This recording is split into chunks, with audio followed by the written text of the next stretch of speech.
SMC test me নিবেদিত ১ মিনিটের পুষ্টি কথায় সবাইকে স্বাগতম।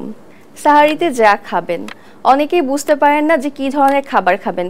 এমন খাবার আপনি সিলেক্ট করবেন যে খাবারটা আপনার ডাইজেশনে খুব বেশি সাহায্য করবে, যেমন লাউ, পেঁপে, চাল কুমড়া, ধুন্দল বা পটলের ঝোল মাছ দিয়ে রান্না করে আপনি খেতে পারেন।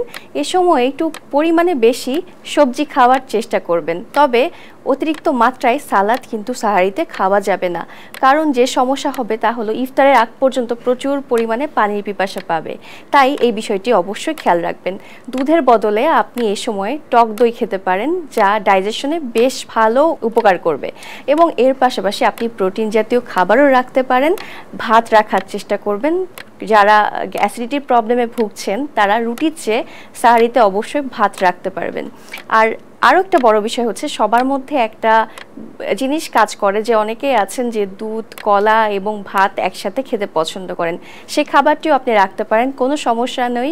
আরেকটি বিষয় হলো যে যারা একটু চিড়া খেতে পছন্দ করেন তারা কিন্তু চিড়া, দই, কলা রাখতে পারবেন। আশা করি আমার দেওয়া পরামর্শ আপনারা সকলেই মেনে চলবেন।